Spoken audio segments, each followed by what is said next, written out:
What's the point of Christianity?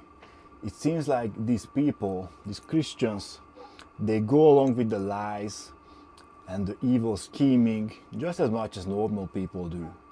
They gossip just as much. Sometimes they even slander you. They spread those rumors. And honestly, Milan, if I want to be controlled and emasculated by scheming women, then I will just move in with my mom. I don't need the church for that. I don't need a new place for that to happen in. Look, I get it. Ever since I've been enrolled in the spiritual war, often I felt like my opponents get like these strange magical powers and support from all around the world. And for me, I just get a warm smile, a nod, and that's about it. And sometimes when I was really expecting some actual support, while I'm in the arena fighting it out, I reach back and I thought I would be getting some reinforcement, only to get a new weapon squarely in my back. Yeah, it's true. But why? Why is it so? So the thing about Christian men and women is that first and foremost, they are men and women, just like anyone else. That means that they each have their own insecurities, fears, and flaws, just like I do. And these insecurities, these fears, these flaws, they can be used to turn, one Christian against another. That's how it works. Even I'm sure I've heard some people, even recently, even in this couple last few years, not intentionally, and I apologize, but it happens. We are not perfect. We are not all saints. That's just what we are striving to be, but we are not. Alright, so this is a very bare bones drawing. I would have preferred to have like an AI generated animation here, but I'm on a shoestring budget here, so please allow me to demonstrate what's in our minds using this handy drawing. What I found is that in my experience there is a thing sort of like a radio inside your head, and you can be attuned to some bad things or you can be attuned to God. Very often when you're having bad thoughts, you're having a bad day, you think that it's your own thoughts that are really bad, but it's just coming from the outside. And you should be aware of that. And the other thing is that without God, you do not even have this accurate scale. Instead, what ends up happening is that, we have the default state. This is where the Matrix wants you to be.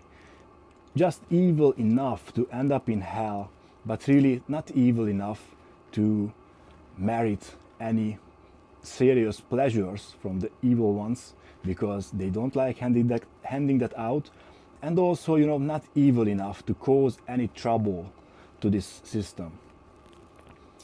But if you are like anyone basically, you will imagine yourself instead to be somewhere around here. So a good guy, a good girl, not perfect, but generally pretty good. That's where we like to imagine ourselves to be.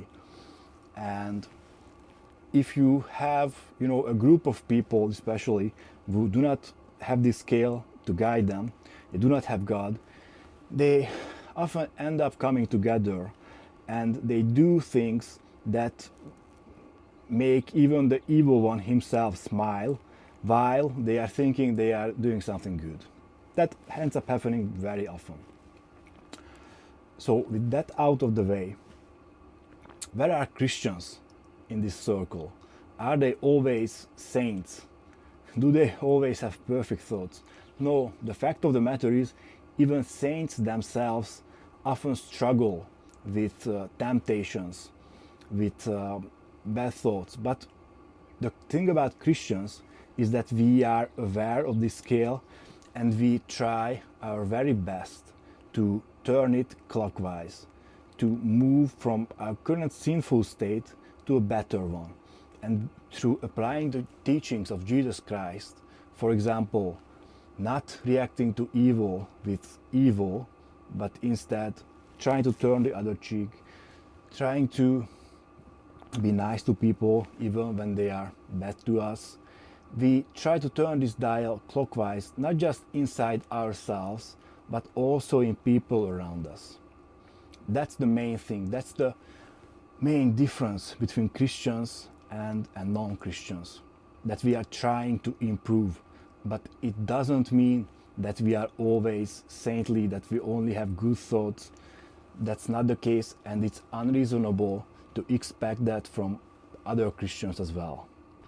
But the thing is, guys, that when you consider joining Christianity, or when you decide to join Christianity, then you are not agreeing to worship other Christians, mommy, anyone who is currently in this world, but rather you agree to worship and try to emulate Jesus Christ.